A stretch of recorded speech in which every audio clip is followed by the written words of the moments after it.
Norway's $47 billion highway.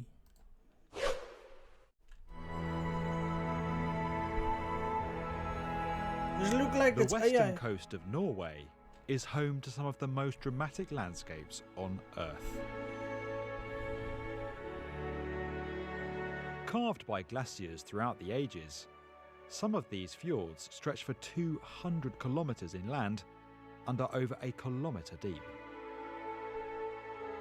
The current convoluted travel route through and around this terrain takes you along Norway's 1,100 kilometre, 683 mile E39 highway, a road with a total journey time of 21 hours.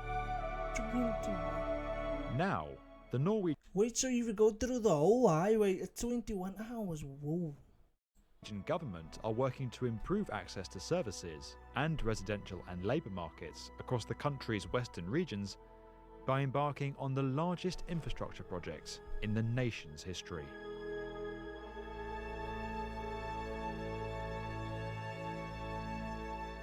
Oh, it's a coastal highway. So it's not like inside, it's around the coast. That's dope, bro. Norway's E39 highway runs between Kristiansand in the far south of the country and Trondheim in the north. The route navigates its way across the fjord network and features no fewer than 7 ferry crossings. The new coastal highway project aims to eliminate the need for ferry services altogether by building a series of bridges and tunnels across, through and under the landscape. With many of the fjords along the route being too wide or too deep for conventional infrastructure to cross, innovative new solutions are being investigated by the Norwegian Public Roads Administration. Rogfast is the first in a series of crossings that will link the E39, connecting Stavanger and Haugesund via a 27-kilometre, 16-mile undersea tunnel. This structure will reach depths of up to 390 metres below sea level, making it the deepest as well as the longest undersea road tunnel in the world. The Rogfast project will in fact consist of 2 tunnels connected every 250 metres with emergency exits.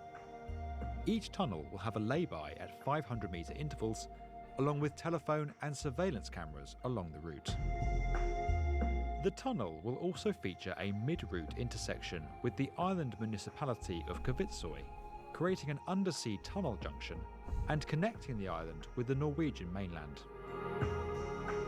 With work begun in 2018, this element of the project is set to be completed by 2026 at a cost of $2 billion.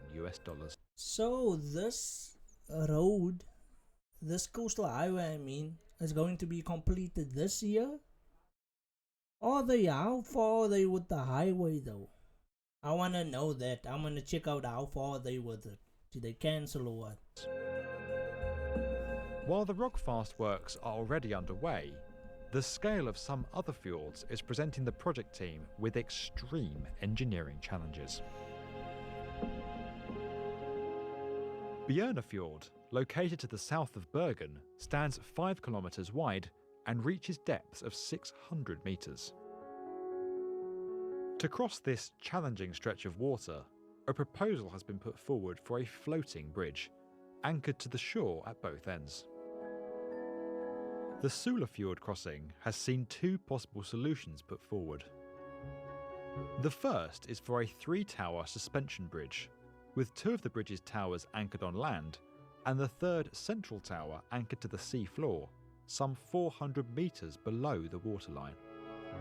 An alternative proposal for a submerged floating tunnel would see 2 interconnected tubes running side by side, tethered to the seabed using high-strength cables. Crossing the Rumdelsfjord will require a 16-kilometre undersea tunnel, much like the Rogfast project, from Ålesund to Midsund, followed by a 2-kilometre suspension bridge connecting onto Molde. By far the most complex and ambitious of all the coastal highway crossings is that at Sognefjord, also known as the King of the Fjords. Norway's largest and deepest fjord is over 3.7 kilometres wide and an incredible 1.3 kilometres deep at its lowest point. While these extreme deepness distances going on pose there. their own challenges, engineers must also account for the high number of ships that enter the fjord on a regular basis. Any crossing must allow for a clear shipping lane that is at least 400 metres wide, with 70 metres clearance above the water's surface and at least 20 metres clearance into the depths. To deliver this, the project team are considering numerous different types of crossing for this fjord. The first is a traditional suspension bridge. With a 3,700 metre crossing, such a structure would be almost double the length of the world's current longest bridge and would require support towers at least 450 metres tall, significantly eclipsing the 343 metre tall Millau Viaduct in France to become the world's tallest bridge structure. A floating bridge is also being considered. However, this structure would need to raise to allow ships to pass, and achieving such a feature in a bridge that is only anchored to each shoreline poses considerable engineering challenges that are yet to be overcome. In a similar proposal to that found at Sulafjord, a submerged floating tunnel is also being considered. The floating tunnel is also being considered. This proposal would differ slightly to its counterpart due to the extreme depth of Sognefjord. Rather than being tethered to the seabed, the tunnels would be suspended from floating pontoons that would allow ships to pass overhead. A hybrid proposal is also being considered, combining a floating pontoon bridge with a portion of submerged floating tunnel that allows ships to pass. Whilst fixed bridges transferring into fixed tunnels is not an uncommon solution in waterways with high shipping traffic, such as the link between Denmark and Sweden and the extensive Hong Kong to Macau crossing, combining the two floating structures in this way would create the world's first example of such a solution. Finally, a proposal for a multi-span cable-stayed bridge is under review. This structure would feature 4 floating pylons tethered to the seafloor, rather like oil rigs. With safety and environmental considerations being of the utmost importance, Norway's vast coastal highway project is set to become a new benchmark in engineering capabilities and a model for future infrastructure projects around the world. If you enjoyed this video and would like to get more from the definitive video channel for construction, subscribe to the B1M. This is crazy, the amount of work that this is going to put in. How many hours does people have to spend? How many workers is there going to be?